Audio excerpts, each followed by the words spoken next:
It is my honor to offer this proclamation for Fair Housing Month.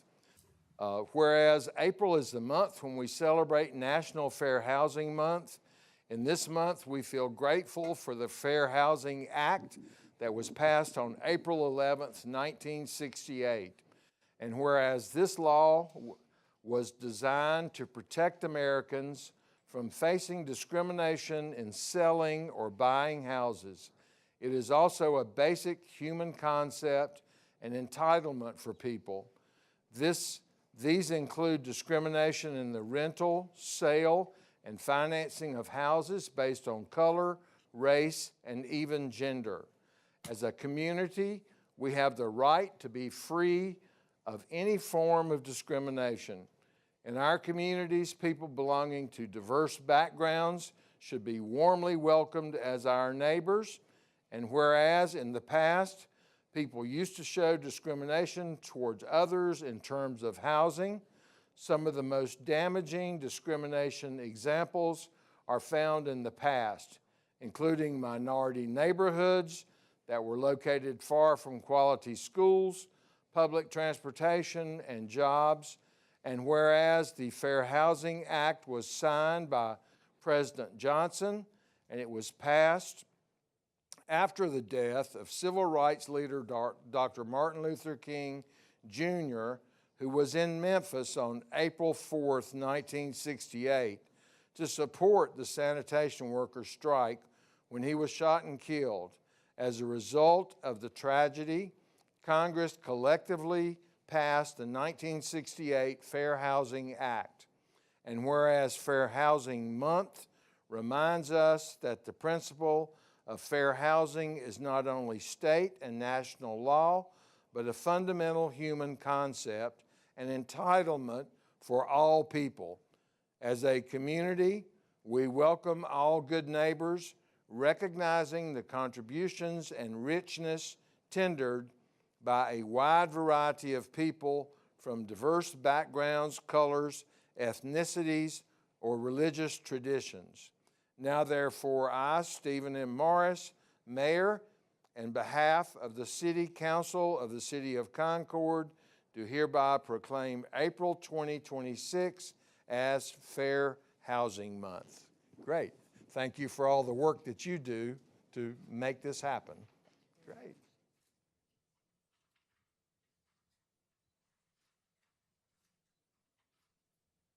Great. Thank you.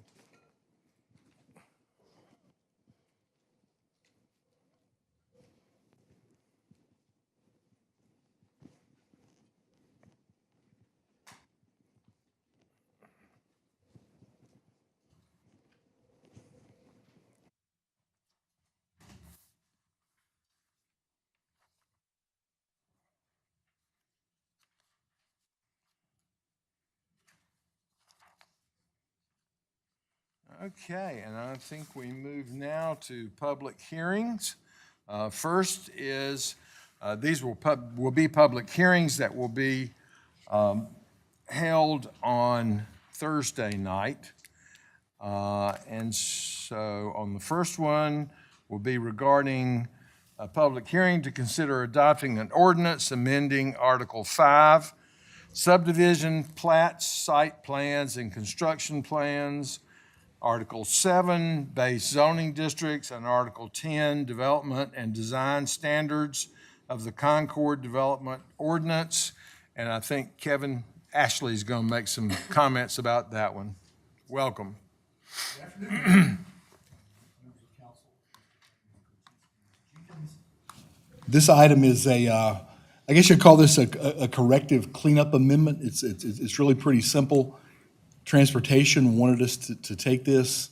Again, as the mayor said, Articles 5, 7, and 10 have little bits and pieces of the TIA ordinance. So back in that's traffic impact analysis, back in 2021, we adopted an ordinance that basically, easy way to look at it, before you develop a parcel, you have to have a transportation impact analysis approved. We put that in the technical standards manual, and there were pieces in the CDO that this refers to that we now need to correct. And so a lot of a lot of this is, well, actually, all of this are just, it just memorializes the way we do things. It corrects some incorrect terminology. Planning and engineering terms evolve like everything else, and so I'll walk you through that. And again, this is just corrective and basically reflects the way we do business right now. So the first thing, this is one of the requirements for subdivision plats. And we're just enumerating the things that are required to be shown on the subdivision plat. We require, as a result of your TIA, new traffic signals or traffic signal upgrades need to be shown on the plat. So this is just a labeling change. Believe it or not, if we do have developers that get these approved and then they're like, well, we got it approved, but why do we have to show it on our plat? This just covers us all and makes sure that everything's where it should be. And for site plans, this is another thing that we would require. Sidewalks, pedestrian facilities are now often called multi-use paths. This is terminology that is contemporary in nature, and it's just updating the way these things are identified. Fiber optic cables, we have to actually put in the ordinance that you're required to show those. It kind of goes without saying, but we do have to be redundant on some of our labeling requirements. And additionally, you have to show the proposed right-of-ways that are a result of your traffic mitigation agreement, which is part of the TIA. So if you have a TIA and you're supposed to widen the road, you need to reflect that on the plat. And again, these are things that we've been doing for 5 years at this point. We're also saying that you have to show the related improvements to the existing and proposed roadway which results from your TMA. So basically, anything that the TIA requires, or your TMA requires, needs to be shown on the plats, and that's all we're doing here. We're changing the term sidewalk to pedestrian facilities, and we're including the term multi-use paths. That's another indication of new terminology. It's much more than sidewalks now. They're often much wider, and they're called pedestrian facilities. At the bottom, you see the transportation, reference to City of Concord Transportation, and we're actually putting the director in there as being the person responsible for reviewing the design standards. As you see at the bottom, we refer to the City of Concord traffic engineer in our current ordinance. That's actually a position that's under the director, so we're making sure that the director is the person, transportation director, the person that can review and sign off on these changes. So another thing that was changed, it was when we did the TIA ordinance back in 2021, but wasn't reflected in the ordinance, are new street sections. And these are changes in the widths of the right-of-way for different types of roads. And this just puts what's in the Transportation Standards Manual, Technical Standards Manual, into the CDO. And again, all of these are just labeling requirements. They reflect the way we've been working for 5 years since we adopted the TIA requirements and the TSM. And this is the statement of reasonableness and consistency that was approved by P&Z. They approved it unanimously with very little discussion. Philip and Tony were at the meeting, and they didn't have any questions from the Planning Commission. So, Great. Thank you. Any questions for Kevin? All right. Thank you. Thank you, sir. We move to the next one. This will be a public hearing, adopting an ordinance amending the zoning map, and Fred Womble is going to talk about that item. Good afternoon, Mayor Morris, members of council, Mr. Payne, Ms. Kolchinsky, and Ms. Jenkins. The item before you is a conditional rezoning application, case number ZCD0125. The applicant, again, is for the application for an additional conditional rezoning, a case that was submitted by our very own Mary Carr on behalf of the city. The 4 parcels in question and to be considered in this rezoning are located at 228 and 234 McGill Avenue, 438 and 445 Allison Streets. And all 4 of the parcels comprise approximately 0.820 acres. The applicant, again, is proposing to rezone the 4 parcels from B1, neighborhood commercial and office, and RC residential compact, to C2, CD, which is General Commercial Conditional District, all for the purposes of developing a culinary incubator and food hub and associated parking. The Planning and Zoning Commission considered this application at their February 16th meeting of this year and voted unanimously to forward this request to council with a recommendation that the zoning map be amended accordingly, as well as the land use plan be amended to designate the parcels as commercial. This particular slide here shows the existing conditions and the areas to be considered for the culinary incubator and the food hub, as well as the associated parking. Previously, the parcels contained retail uses on both sides of the McGill and Allison Street intersections, and a single-family residence was previously located at 438 Allison. The structures have since been demolished within the last 2 years, and the lands have been cleared for this particular project. This particular slide is of the applicant's site plan, and council should be advised that it did receive DRC review and approval. Additionally, council should be advised that the primary vehicular access for this site will be achieved via driveway access off of Freeze Avenue, and additional vehicular parking will be available for the new lot located at the Allison Street and McGill Avenue intersection. There are a total of 18 parking spaces to be associated with this particular project. Additionally, the applicant's proposing an 8,624 square foot facility that will house space for a culinary incubator, a retail section, as well as a container village. Again, this overall project is a public and nonprofit partnership to create an educational facility for prospective entrepreneurs who can obtain the necessary skills and knowledge to sustain a successful culinary business. And as a part of their adjacent property owner notification and neighborhood notification process, the city did conduct public surveys as well as in-person meetings with the adjacent property owners and neighborhood associations. The calls that we as staff received from the public since advertising as well as posting the site have all been in support of this particular project. This next slide is a slide showing the elevations of the proposed facility from the north, south, east, and west. I think the next slide will probably give you a better a more real-world view of a 3D modeling of the facility with its proposed on-site amenities. In regards to the surrounding zoning, the area surrounding subject properties are characterized by residential village, residential compact, as well as neighborhood commercial and office uses, with residential, commercial, and institutional uses on those lands. In regards to the 2030 land use plan, there are two land use categories that are beholden to these properties. One is urban neighborhood, and the other is commercial. However, C2, the proposed zoning designation, is not listed as a corresponding zoning district under the urban neighborhood land use category. So therefore, that's why we're here before you guys with the proposed land use amendment. In regards to the statement of consistency, those listed on the left side of that slide were approved by Planning and Zoning Commission unanimously. Should council deem denial is appropriate, you would rely upon those four bulleted points on the right side of that particular slide.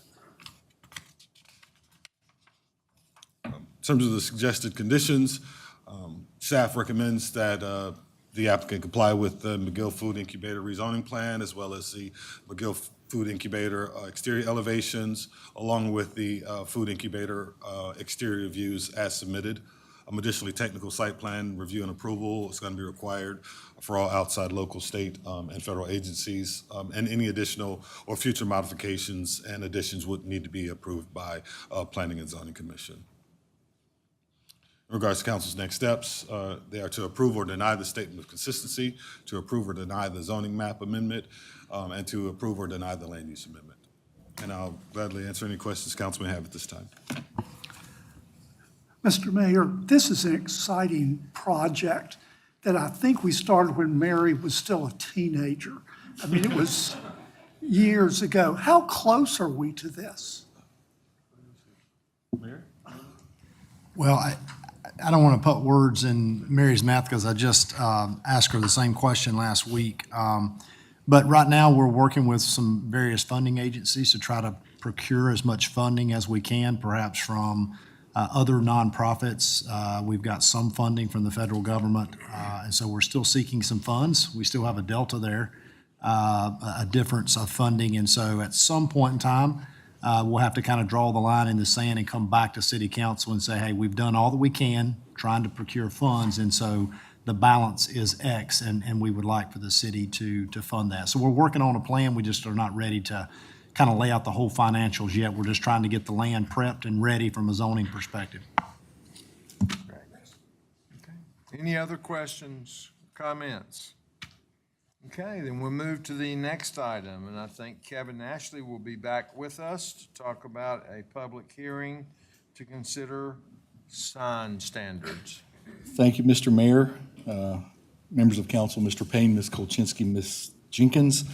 This item, in some ways, it's a little more complex than the first one I presented, but in some ways, it's a little bit corrective. It's a way to make sure that all the schools are treated maybe not equally, but similarly in the way that they can display their messages. As you know, schools need to advertise events, games, first days of school, et cetera, et cetera.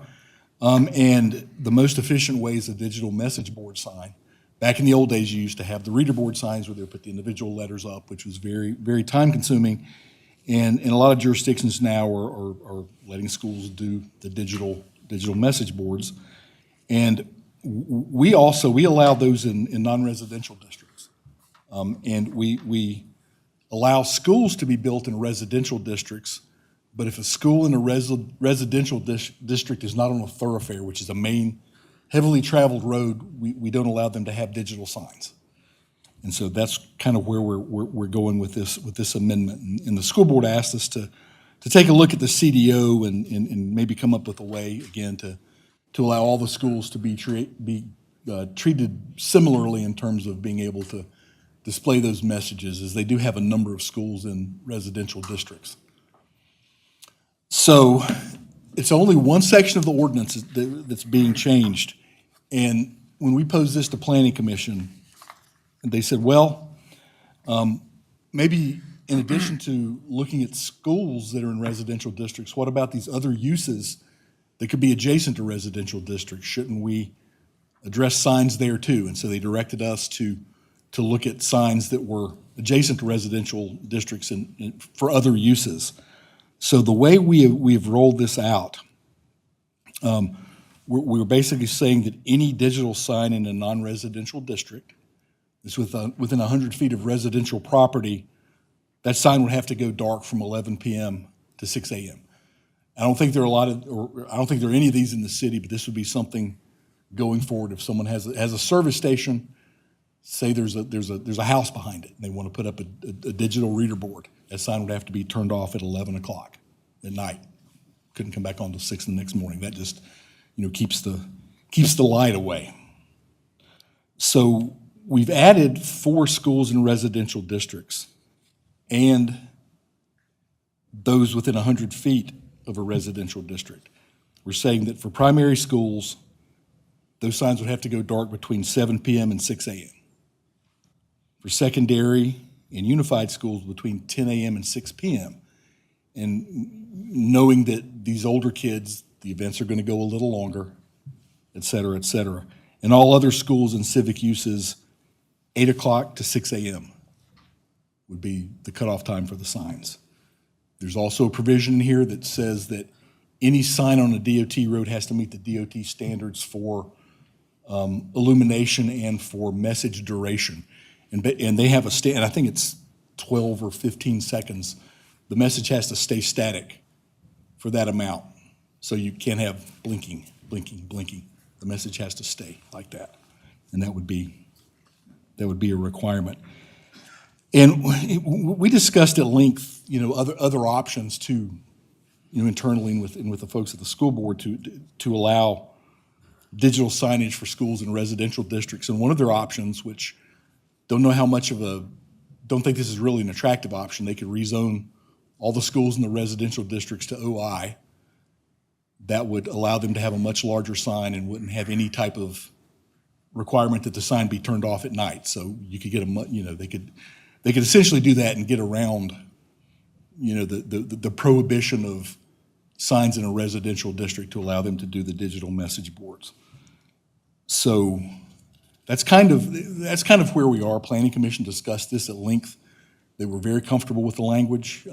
School board was comfortable with the language, and I would anticipate that Thursday night that one of the school board attorneys may be here to voice support of the petition. So are there any questions? Questions for Kevin? I have a question, Kevin. Yes. So, and this, I don't expect you to know this, but you probably do. So like I'm thinking I doubt it. Mills at Rocky River, Yes. right? So you've got Patriots. What else you got there, John? Is that middle school? CC Griffin, yeah. So is that an example that, because those schools are in the neighborhood, they're not Yes. on a main road?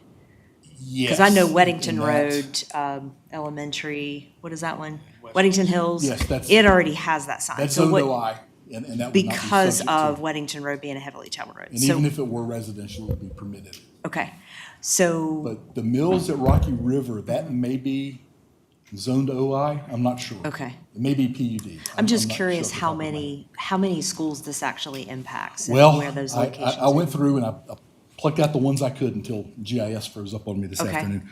Concord High, Okay, Concord Middle, yep.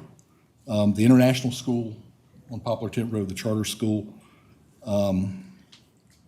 Cox Mill High School, Oh, yeah. Fur. And so those are the ones I'm Okay. thinking of that Okay. would fall under this requirement. Okay, and then can I ask a question? What is a unified, Yeah, that would be if you have a district that has K through 12, essentially going all the way from. okay, Yeah, perfect, thank you. such as Canton, I'm assuming. I have a question. So how would this impact Culture and Web School? They have the old traditional sign board out, and I guess it's considered to be on a major or thoroughfare? We thought it was, but it is not. Spring Street is actually it may be a minor collector. It's either a minor collector or a local street. So this would allow Culture and Web to be able to put the digital message board up. Okay. And so that was one of the schools where, we should look at some way to turn it off at night. Okay, all right, thank you. Okay, so you expanded this beyond schools, if I heard you Correct, correctly. we did. So how would it affect Old Courthouse Theater right next door? That's a good question. I'm not sure what Old Courthouse Theater is zoned. I believe they are zoned residential, so it would impact them if they wanted to do that. They would So have to. they would go by the same rules. However, they are in the historic district, so they would have to get a certificate for their sign. As would Culture and Web? Culture and Web already has basic approval for that sign through their Right, total certificate, yes. sir. yeah, okay. And I guess R. Brown McAllister would be in that Correct. same, They're zoned residential. yeah. And I will have to go back and look at the Old Courthouse zoning. Beverly Hills, I looked at Beverly Hills, they're zoned OI, so they would not fall Really? under. okay. Yeah. Back when we rolled out the OI zoning, way back in the dark ages, back in the 90s when we started it, we anticipated that every school in the county and every church essentially would be zoned OI. And, they started moving that way, and there was quite a bit of opposition in some of the neighborhoods to rezoning to OI. And so that's the reason some of these newer schools are not. And Right. we decided that to accommodate the school board and their school construction, we would allow them in residential districts. Gotcha. Any other questions? All right, thank you. Thank you. Okay, next up, consider a public hearing for the 26-27 Agency Annual Action Plan, and Mary Carr will talk about that one.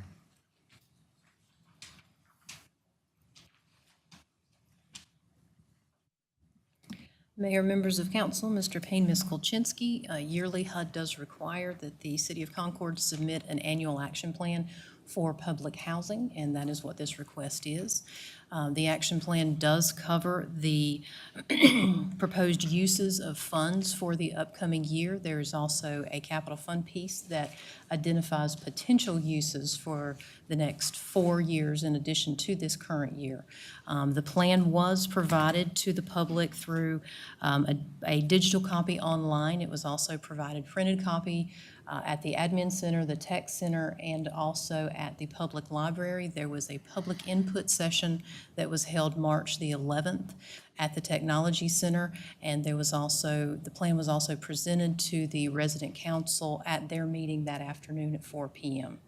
I am happy to answer any questions that you may have related to this, but staff has completed the regulatory requirements of the posting in the Independent Tribune and also ensuring that the submission for this will be completed 75 days prior to the beginning of Concord's fiscal year. Did anybody come to those? The public input session, no, but the resident council meeting, yes. And all of the comments were in favor of the proposed usage of the funds. Okay, any additional questions? All right, thank you. Next up, Joel White is going to talk to us about an agreement with NCDOT for landscape installation. Yes, good afternoon, Mayor, members of council, Mr. Payne, Ms. Kolczynski, and Ms. Jenkins. For your review is this agenda item representing a proposal from NCDOT to partner with the city in landscaping all 4 quadrants of the George Liles and US 29 interchange. The plan would consist of low-maintenance shrubs, ornamental grasses, and native grasses, apologize. It would be at no expense to the city. The landscaping would be installed by NCDOT with remaining funds from the project fund that built George W. Liles. And then DOT would maintain the landscaping for the 1-year establishment period, and then maintenance would be turned over to the city for annual maintenance in perpetuity at a cost of an estimated $35,000. That would cover mulch, herbicide, fertility applications, and just overall maintenance. Happy to answer any questions if anyone has one. Questions for Joel? I don't have questions, but that's a much-needed area that needs some dressing. So. Sure, yes, it would definitely create a sense of arrival and a memorable exit. There are some pictures included with this design here, just to kind of give a brief idea of what we're talking about. So, talking about doing the upslopes there at the ridge abutments, leaving it naturalized away from the bridge abutments and up above, but just adding some color and landscaping material there at ground level. Happy to answer any other questions. Good move, pretty important gateway to the city, I would think. Thank you. All right, thank you. Okay, next, Philip Graham is going to talk with us about a professional services contract for transportation planning. All right, thank you, Mayor, members of council, Mr. Payne, Ms. Kolczynski, Ms. Jenkins. This is our annual contract for the Cabarrus Rowan Metropolitan Planning Organization staffing, so the planning services for that. So the contracts are 1 year plus 1 year extension options. We are ending this July the extension of our last contract. So we did put that out for advertisement. We worked with NCDOT on that language. It's a standard form from them as far as the advertisement language. We received 4 submittals. We shortlisted all 4 of those and conducted interviews. We had 2 members from Rowan County, 2 members from Cabarrus County, as well as a member from NCDOT staff that conducted the interviews and scored all the candidates. The highest overall score was R.L. Conrad Associates, LLC, who is also here in case you have any questions. And the contract would then, if you approve, would then move on to scoping fees with Phil and R.L. Conrad Associates, and then move to the Office of Inspector General's office for approval from NCDOT. So that is our item there. So yeah, I'll be happy to take any questions. Surely, since Mr. Conrad took the effort to be here, somebody should have a difficult question for him. He loves hard questions. All right, thank you. Thank you. Okay, next, item 3, Mary Carr will be back with us to talk about a resolution to sell a home. Mayor, members of council, Mr. Payne, Ms. Kolchinsky, my last item for the evening, I promise, is the request to sell 341 Broad Drive. This is a home that was built with home funds.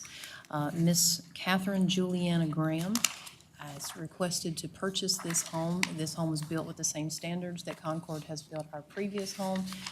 We do meet and exceed Energy Star standards and system vision requirements with all of our homes. The home is a 2-bedroom, 2-bath home located on Broad Drive. The asking price was $220,350, and we did receive that asking price from Ms. Graham, and she is not requesting down payment assistance. I'm happy to answer any questions that you may have. Questions on this one? Thank you. Okay, next up, Jackie Deal will talk with us about a application from Rivera Construction LLC. Good afternoon, Mayor, members of council, Mr. Payne, Ms. Kolchinsky, Ms. Jenkins.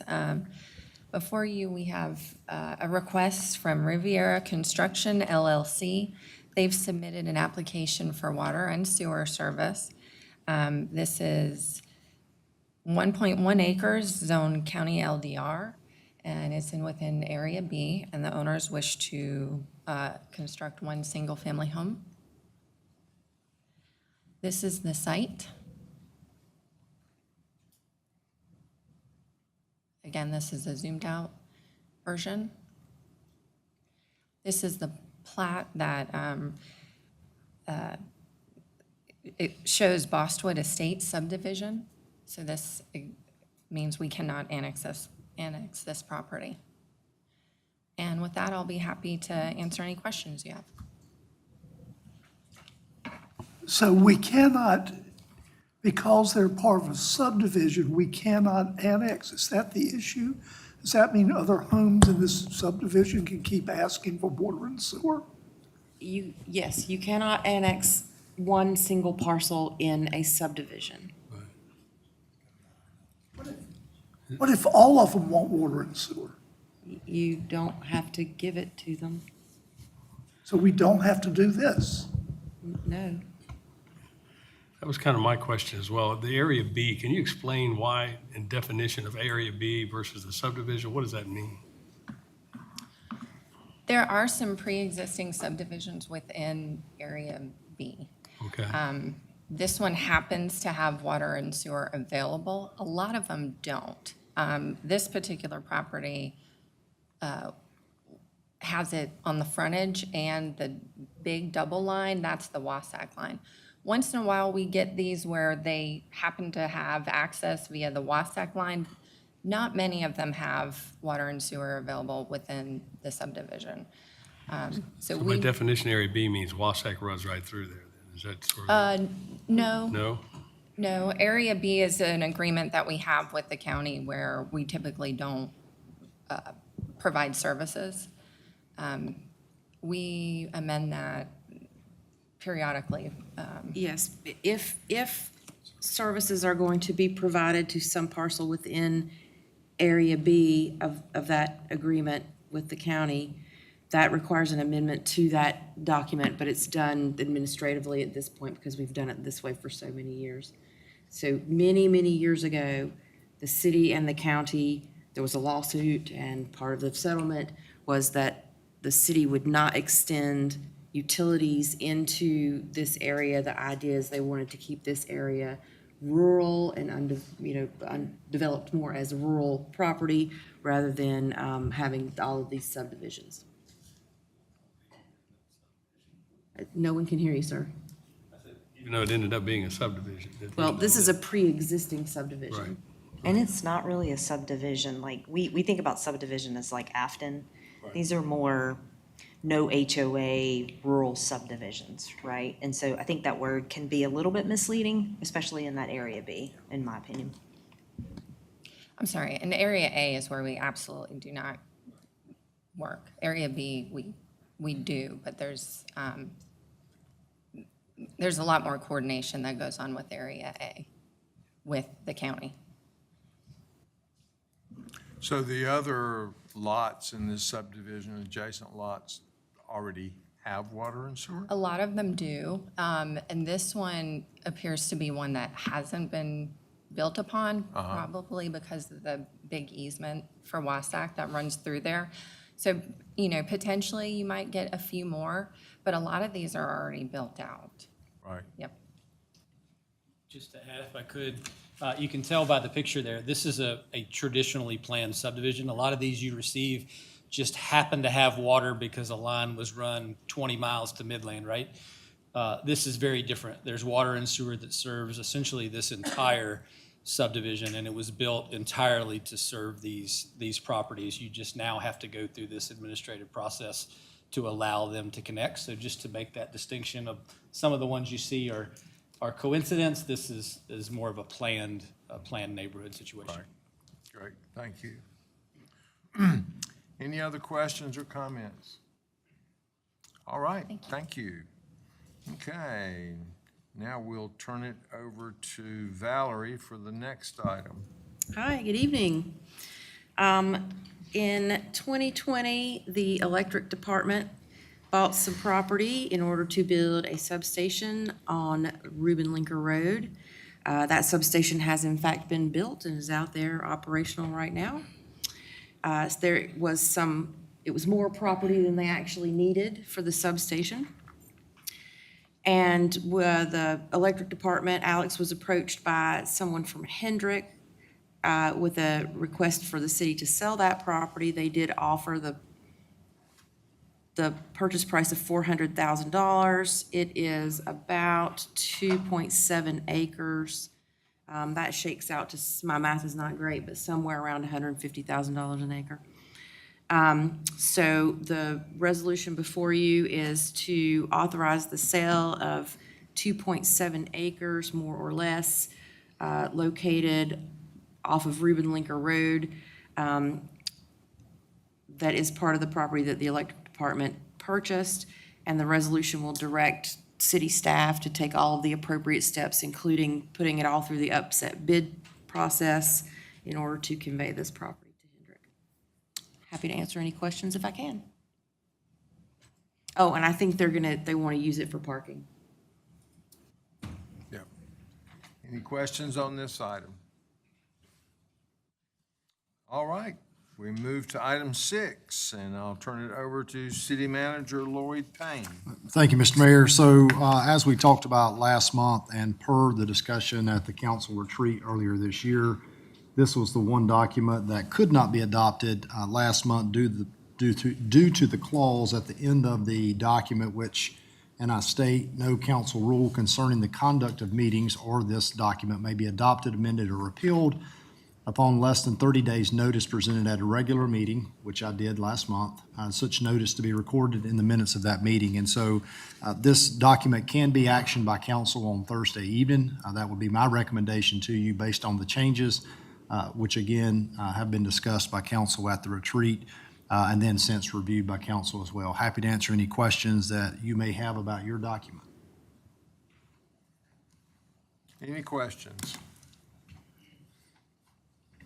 All right, thank you. Okay, next, item 7, consider appointing a voting delegate for the North Carolina League of Municipality City Vision 2026 Conference. Is this something we need to discuss tonight or Thursday night? Either one, Mayor, just as long as the vote's taken by Thursday. Yeah, okay. In talking with some council members, historically, the mayor has been the voting delegate for this conference. If in attendance, I do plan to be there and would be happy to do that. So I'll leave it to the discretion of council if you want to make a motion in regards to this tonight, or if you'd prefer to wait till Thursday. I would move that you be our delegate. Mayor, I'll second that. Okay, we have a motion and a second. Is there any discussion? I have a question. Lloyd, do we normally do a backup delegate too? Am I dreaming that we've done that before? They have in the past, and Leslie and I were talking about that as well. This year, and I think even maybe last year, there was no call Okay. to assign an alternate. But in the past, you're Alternate, right, that's they what it had a was. Okay. primary and an alternate, but it's just the one. Yeah. Okay, any other discussion? All in favor, please say aye. All opposed, no. That motion passes. Thank you. Next up is the consent agenda. I have not heard from anyone expressing any desire to need to talk about any items on consent agenda, so I think that completes our business for this work session. We will reconvene for the third time today for a budget presentation at 5. I'd say 5:30. 5:30 is more like it. So I would entertain a motion to adjourn. To recess. To recess. Okay, we have a motion and a second. Any discussion? All in favor, please say aye. All opposed, no. We stand in recess until 5:30.